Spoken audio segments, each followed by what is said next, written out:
Are all of you watching my screen right now?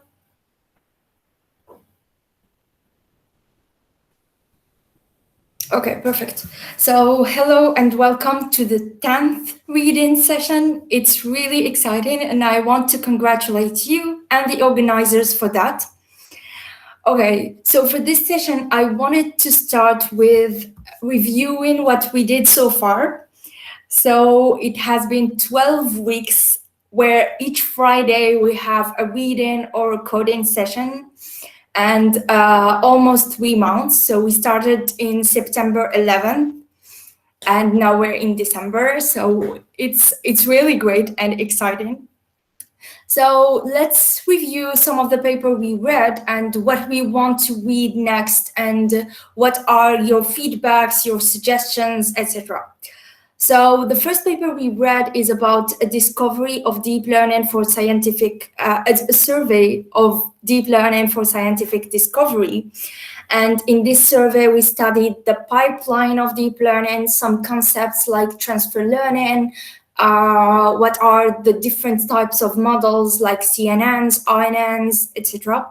And they gave some examples about some scientific examples or applications of deep learning, like BioBERT and some EEG analysis, etc. And then we kind of the poll and you decided to start reading some papers about NLP. So we started with LSTMs, which are a cell in the RNN models. And we studied some different LSTMs cells and with different gates, etc. And then we went to study the attention. Attention is all you need. And in this paper, we studied the transformer model with the encoder, the decoder, and with the self-attention, the definition of the self-attention and how it is applied to have this long distance relationship between words in a paragraph. And then we have seen the application of these transformers in the image classification task, which with this paper, an image is worth 16 by 16 words, transformers for image recognition at scale. It is an interesting paper that was published just recently. I believe it was in September 2020. So it was cool to read it. And then we went back to NLP with the BERT model, and which is like one of the most relevant models in natural language understanding that is based on transformers. So we studied the different different configuration of BERT and how it is applied to text classification, to question answering, etc., to different entailment, to different tasks in natural language processing. And then again, with transformers, we went to study style transformer with Mohammed. And we talked about how can we convert a paragraph that is from a positive style to a negative style or otherwise. And it was really cool to see style transfer in NLP and not in images as we have seen in the workshops before. And then another survey about GANs. This one was really exciting because it was really challenging to read because of the mathematics that were in the loss functions and the variants of GANs that were displayed. So it was really cool to read this paper. And then we read, not last week, last week was the coding session. Before that, we read the capsule networks. And some of the researcher claimed that capsule networks will be the next breakthrough in computer vision. In this paper, Dynamic Routing Between Capsules, we studied the fundamental concept of capsule networks. And last week we did a coding session, and in that session we studied how to link GCP with Collab to have like a powerful backend for our notebooks. And we also did study BERT and in text classification, I believe. Yes. And today we're going to talk about a really amazing paper, which is the hardware lottery. So before talking about it, I wanted to ask you if you have any feedback, and also if you are in the Slack workspace. Otherwise, I will just send 2 links. So the first one is a form, a basic form where you have only one field to fill, and it is about your suggestion or your comment or your feedback about the reading session and coding sessions and how you want to, and we really want to improve them, so just help us do it. And then the second link is to join the Slack workspace so that we can communicate over the week about what paper we're gonna read, and even the paper, if you have any question reading it during the week, you can ask about it. So I don't know if any one of you wants to make any feedback or any comment about the reading sessions so far.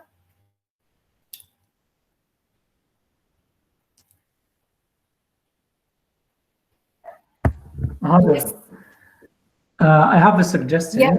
What about if we make a plan of a 1 month plan about what we are going to read in 1 month? Okay. What do you think? Just to organize and have a general view about what we are going to read. Yeah, that's a good idea. Just like to have, if anyone wants to read the papers before, or he has like time in that week, he can read some papers, so he can do it. Yeah, that's a good idea.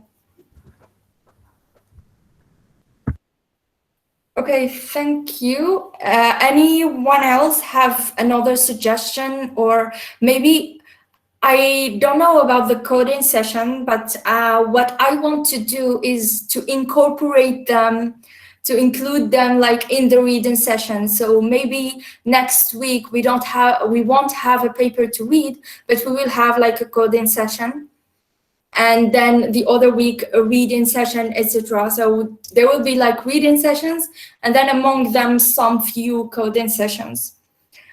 Or maybe you want it to be completely other time and dedicated to coding, just tell us also.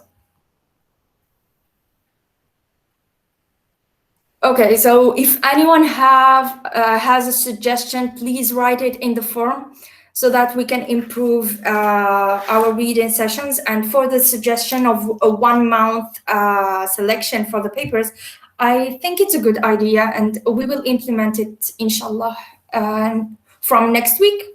From next week, we have a paper. It is the GNN, but then we can implement it. Yeah, we can try to implement it this week for a whole 4 weeks to decide for 4 weeks what we're gonna read. Okay, so I think we can start talking about the hardware lottery.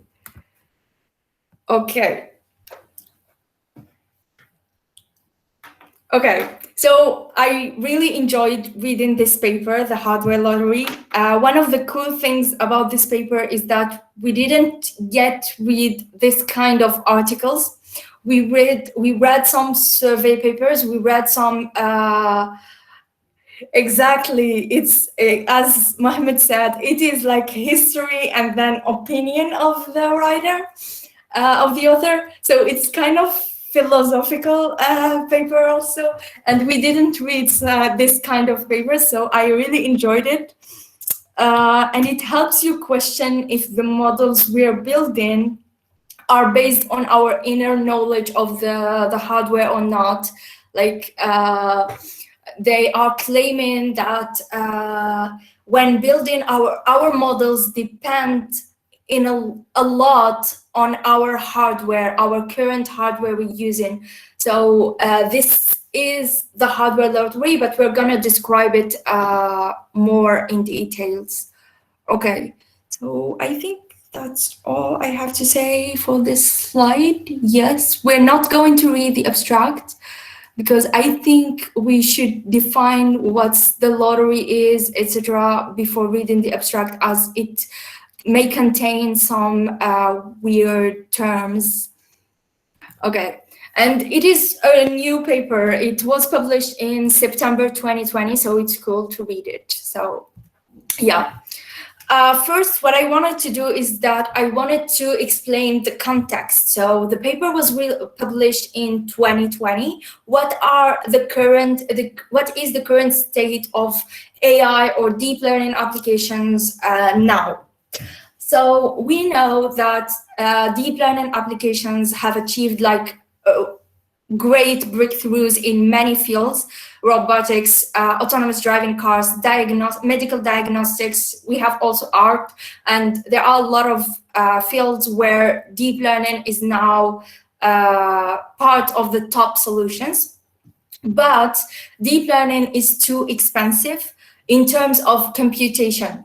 So the models are bigger and bigger. Bigger is better. So if you've seen for example, ResNet, which is a convolution neural network, a standard convolution neural network, if you take ResNet 18 with 18 layers and compare it to ResNet 152 layers on the same data set, which is ImageNet, for example, you find that ResNet 152 achieves a better accuracy than a ResNet 18. So always we have this idea of bigger is better and deeper is better also. And then we also have the idea of having to have deep learning applications in real world to solve real world problems. We have to make deep learning run in edge devices.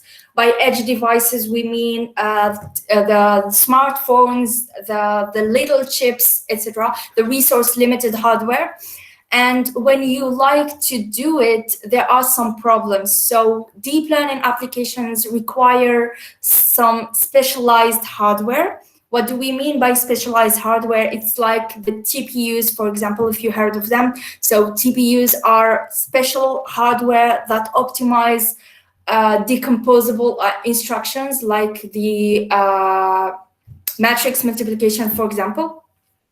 So, and more ASICs, specialized hardware, are created for neural networks and deep learning in general.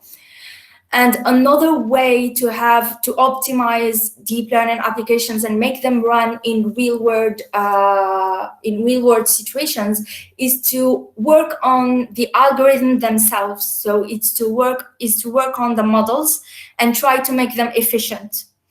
And how to make this?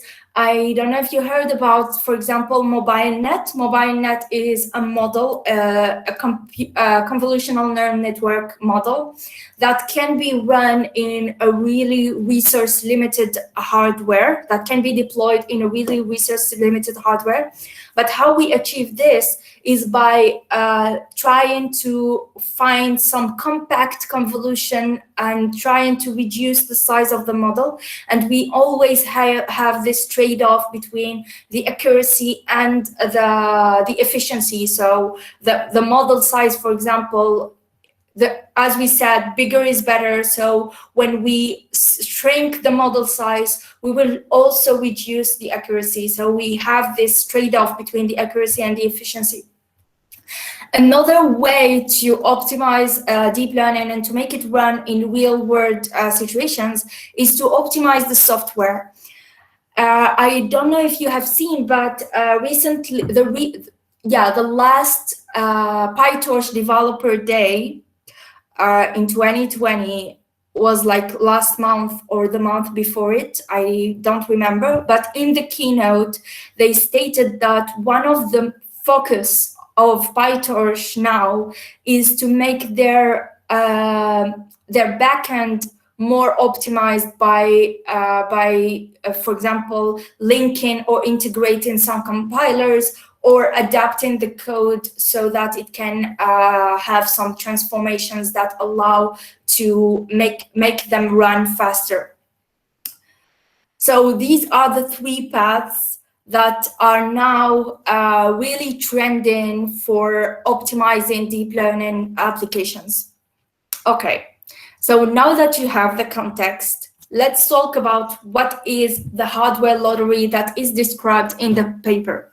So in the paper, the author stated, this essay introduces the term hardware lottery to describe when a research idea wins because it is compatible with available software and hardware, and not because the idea is superior to alternative research directions. Okay, so how can we explain this in easier terms? So the idea is that when we are working with a solution, an algorithm, for example, neural networks, or back then at the 80s or 90s, we were like more working in artificial intelligence with expert systems. When we're working with an algorithm, is this algorithm working well or making some breakthroughs because it is compatible with the available software and hardware?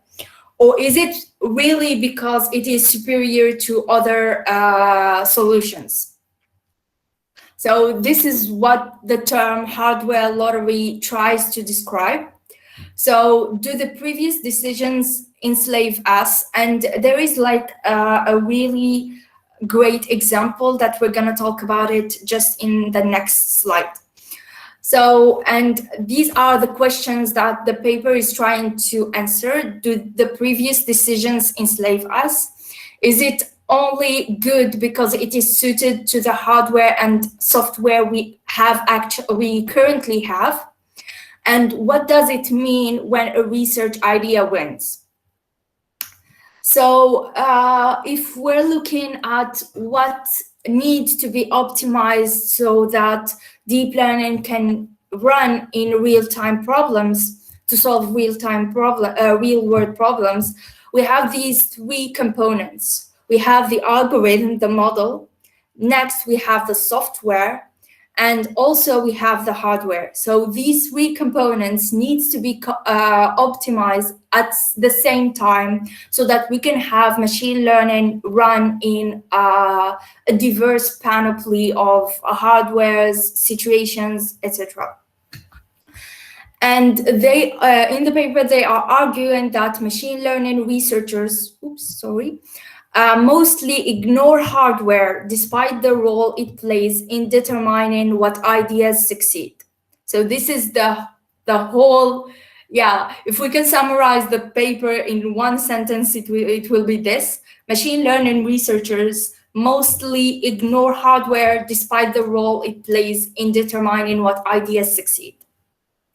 So when we're building a machine learning algorithm, we don't think about the hardware that is going to run our algorithm. We just think algorithmically or theoretically, what is the best solution? And is it like a good idea to do this or not? So the first part of the paper is the history. And in the history, they are justifying why we have this isolation between hardware, software, and algorithms in AI. So the history of hardware is basically composed of these two phases. So in the first phase, we were creating some machines that are specialized, that have one single task, and it was out of necessity. We couldn't create a general purpose hardware. That's why we created some calculator that do only addition and subtraction, and then we created some polynomial solver that just solve a polynomial equation. And then the CPU came into the game with the general purpose hardware and the famous Moore's law. And if you recall, Moore's law said that in the number of transistors that we can put in a chip will double each 2 years. I think it's that, yeah.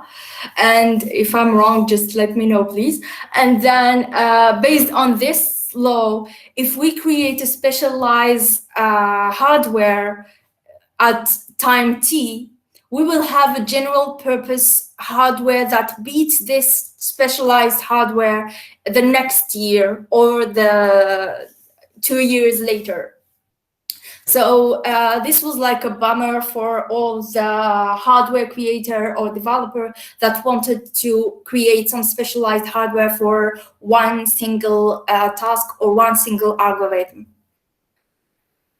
Also, there was like a distinction between the number of ML publications versus the number of hardware publications.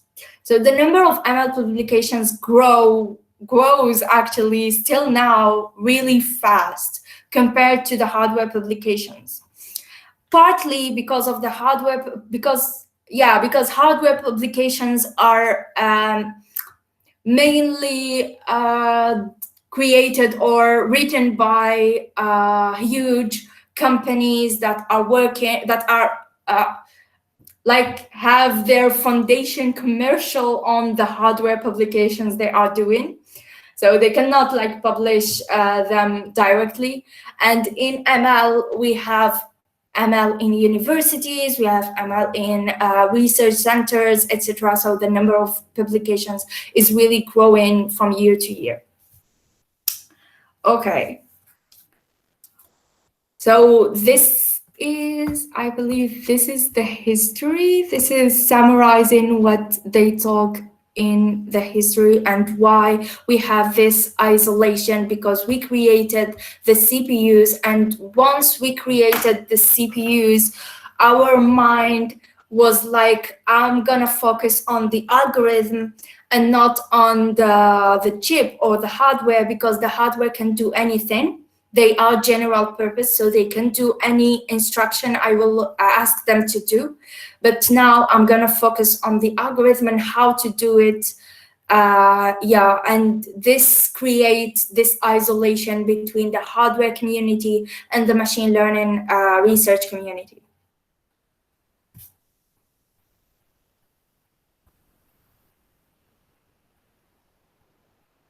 Okay, I think I'm gonna talk about another.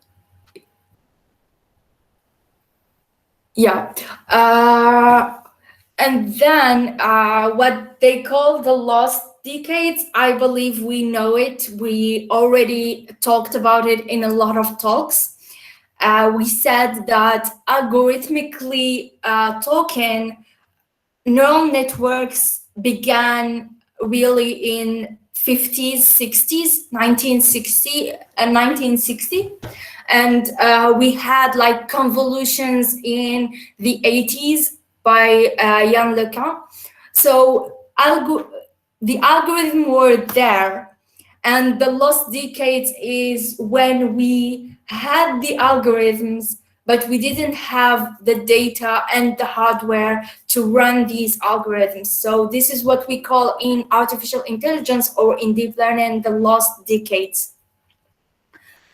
And this is why neural network wasn't efficient back then, because of the data and also because of the hardware that was absent. And they were like trying to run the neural networks on the CPUs, but neural networks involves a lot of matrix multiplications, and the running or the backpropagation were, the training wasn't, like the CPU wasn't enough for training the neural networks back then.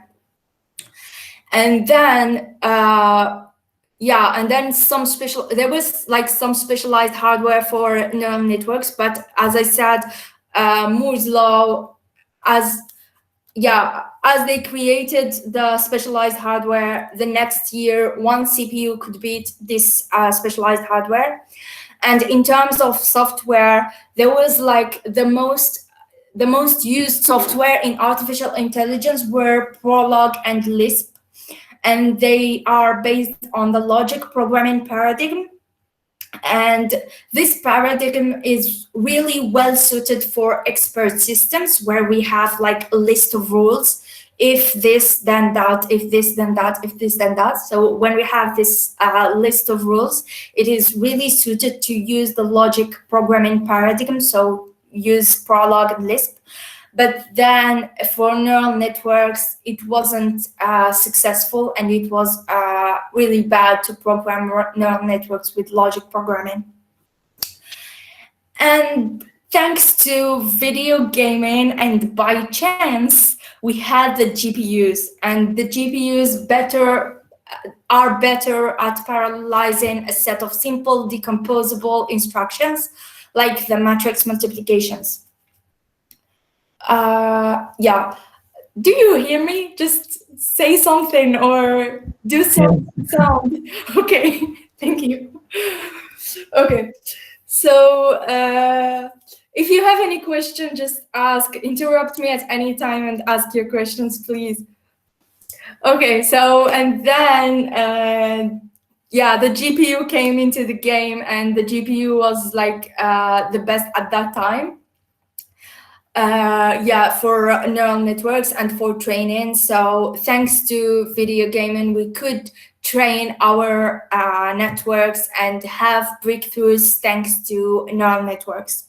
But again, here the idea is if GPUs wasn't created, then we're kind of stuck with expert systems, and this path of expert systems is not like, we are not sure that we cannot achieve better expert systems in the future, but we choose to follow the deep learning path because of GPUs. So this is what they mean by the hardware lottery a little bit, because we are choosing a path because of the hardware we have. So we had now GPU, and we choose to continue with neural networks, and that's why we have a tremendous number of papers in machine learning and deep learning now. So and then another section in the paper that is talking about, are we in a hardware lottery situation now? It's really exciting to read this. So in this in this section, they introduce a lot of new hardware, and these hardware are adapted for neural networks. So we have TPUs, HTPUs, and these are Google chips that are optimized for matrix multiplications. And matrix multiplications is the basic operations of deep learning. Like in a convolution, we have a lot of matrix multiplications. In NMLP, a multi-layer perceptron, we have only matrix multiplications and additions. So optimizing the matrix multiplications will really optimize the neural network. So these hardware are focused on optimizing neural networks. And then we need to question ourselves, are there other paths that we are blocking by allowing us to use these hardware?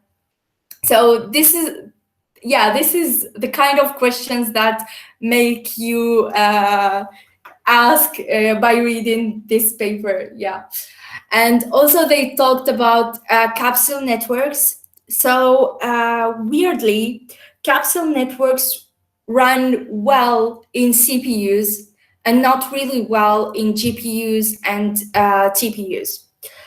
So and we are not arguing that capsule networks will be the future of computer vision or other tasks, but this is one case where the hardware lottery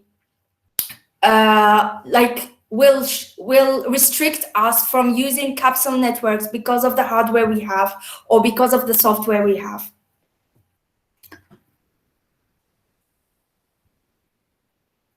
I'm thinking if I forgot something to say in this section. I think not.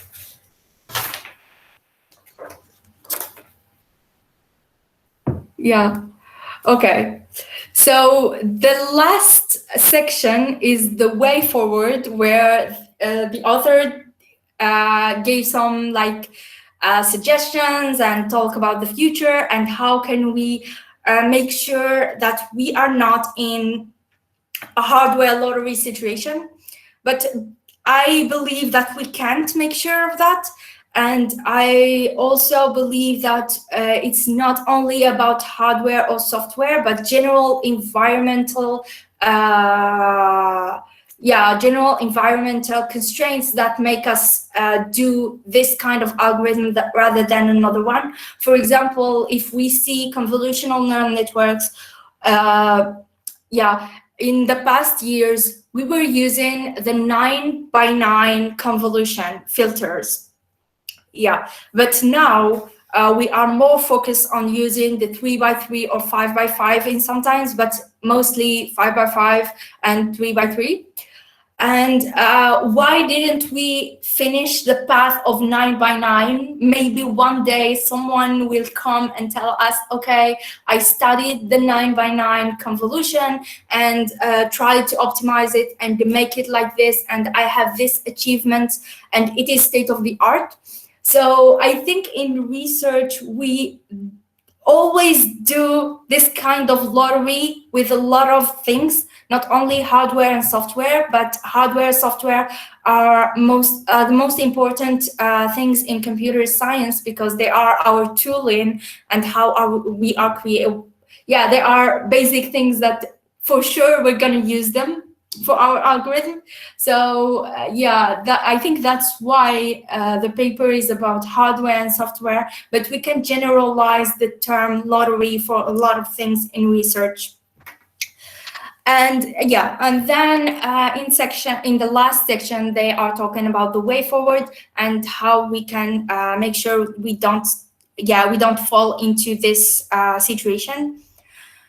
So one of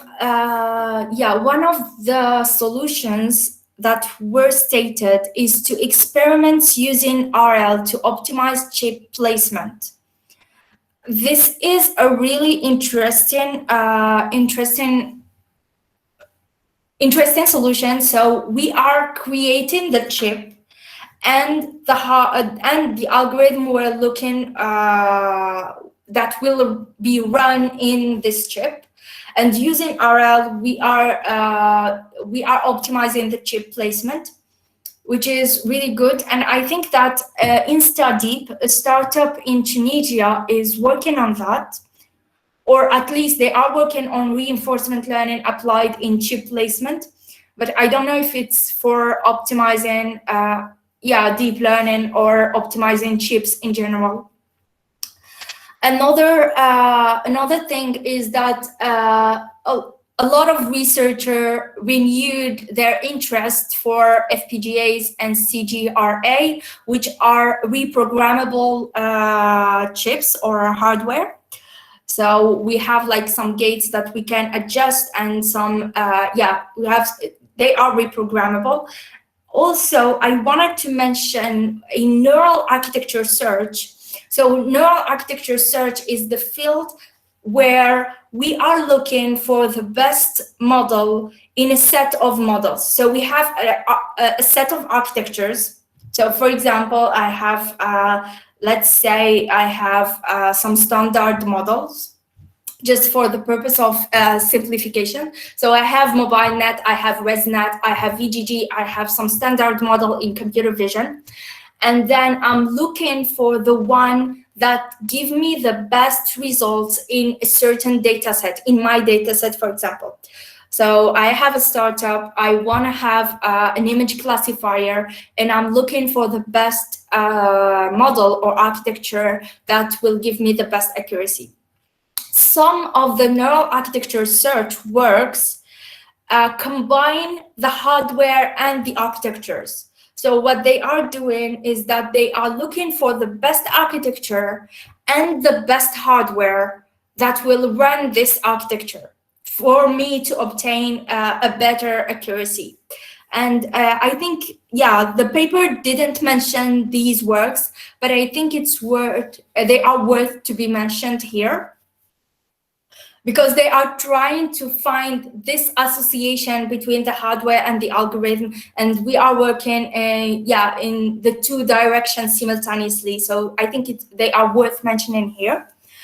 Another thing, the future will tell us if it's good or not, is the new chips. So we have some biological hardware, we have the analog hardware with in-memory computations. These are the main work of IBM research. They are working on analog hardware and trying to optimize them for deep learning. We have also optical computing and quantum computing that are worth to be investigated in the future. And also in the software, revolution, the paper stated that it is worth investigating the hardware, software, and algorithm interaction. So, for example, if I run my model if I implement my model with PyTorch, and then I run it in an edge device, and I implement my model in TensorFlow, and then I run it in the similar edge device, which model will be the best in terms of accuracy and in terms of latency, for example, which one will be the fastest. So these are the future direction the paper mentioned. And then they concluded the paper with this conclusion. I want to read it directly. So they said, the performance of an algorithm is fundamentally intertwined with the hardware and software it runs on. So this sentence is the takeaway sentence from the paper. So the algorithm in machine learning, the performance of the algorithm is intertwined with the hardware and software it runs on. This essay proposes the term hardware lottery to describe how these downstream choices determine whether a research idea succeeds or fails. Today, the hardware landscape is increasingly heterogeneous. Okay, so heterogeneous, we have, today we have CPUs, we have GPUs, we have FPGAs, we have ASICs, specialized hardware. We have a panoply of a lot of different hardwares. And this essay posits that the hardware lottery has not gone away, and the gap between the winners and losers will grow increasingly larger.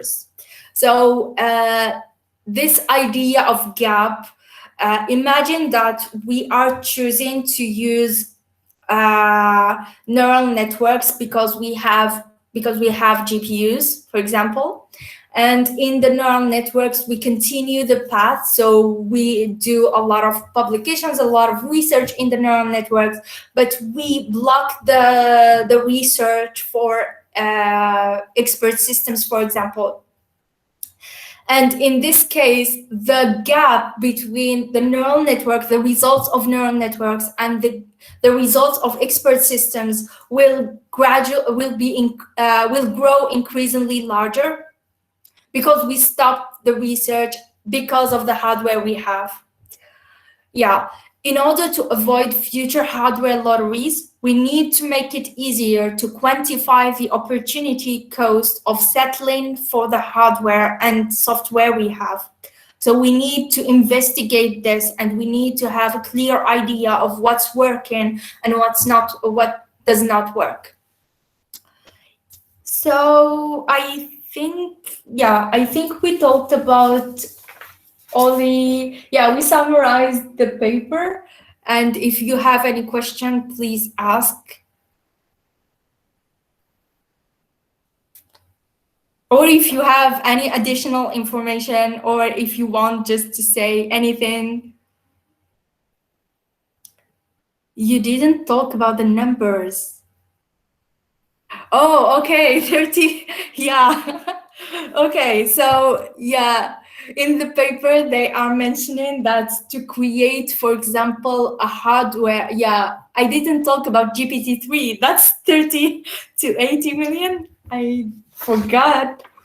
Okay, so in the paper they are mentioning, for example, the cost of training GPT-3, which was like $12 million, around that number, and they also talk about the cost of creating or developing a new chip, which takes 2 to 3 years and 30 to 80 million dollars, which is wow.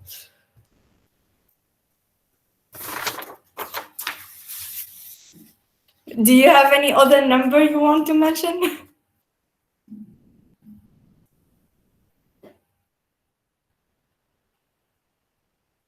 AlphaGo, $25 million, yes.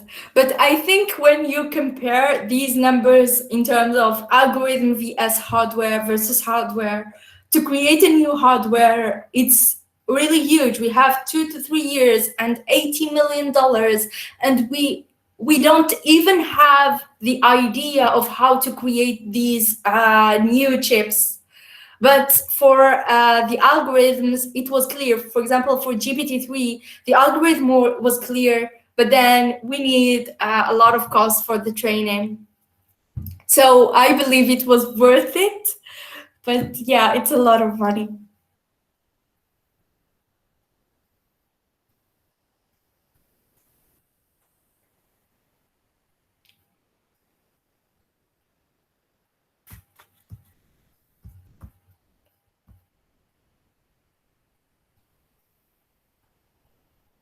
Anyone else have a question? Has a question?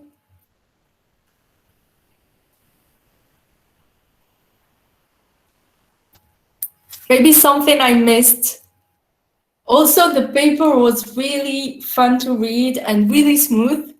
They mentioned a lot of references, cool references, like Anna Karenina and the TV show Silicon Valley. I really encourage you to read it. Okay, Mohammed, you need to demonstrate that your new architecture has a promising future in order to develop a suitable hardware, but to demonstrate it, you need the hardware. Yeah, it's really weird because, yeah, but even for the hardware, you need, the idea is that when we create the hardware, we need to think about the algorithms as well. Not just when we create the algorithms, we think about the hardware, we have this inner knowledge about the hardware and that it is general purpose, so it will work. But so I don't need to think about it. But also in terms of hardware, we need to think about the neural networks to create better hardware for them. But when we create better hardware for neural networks, we need to be willing to sacrifice other paths and other algorithms, other possible algorithms. That's why the paper is kind of philosophical, because, yeah, we can.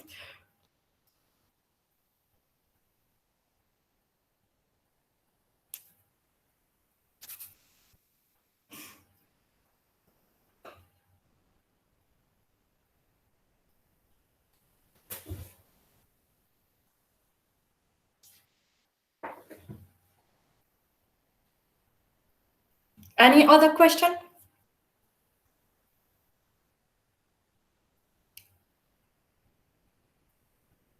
Any question about the other topics we did in the reading sessions? So you have here the list of topics. If you want to ask about the capsule networks, the GANs, or anything else, you are welcome. Hadi, we've never talked about reinforcement learning. We should read something about it. Yeah, we should make the next paper is about graph neural networks, which is a really hot topic in deep learning. So it's really cool. And then we need also to talk about reinforcement learning, maybe the next Friday. I think that we should have a program to organize what we're going to read. For example, each month we read something about NLP, something about computer Yeah, vision. that's what I wanted to suggest. Like we have a theme for the month, and Okay. then the members or you just select the theme, and then I think I will pick the articles for that theme. Okay, that's cool. Or maybe I will, because for 4 articles and having 4 polls for each one, it's kind of a lot. So maybe I will, maybe we do the poll for the theme, and then you suggest articles directly in the Slack thread, for example. Yes. And we create the 4 articles for the month. So you want a whole month of reinforcement learning? No. Zero. There are a lot of articles for reinforcement learning. Just take DeepMind and analyze all what DeepMind did. كنا جوجل وكان دورها ديب مايند. Yeah, this paper was written by a member of the Google Research, Google Brain team. Yeah.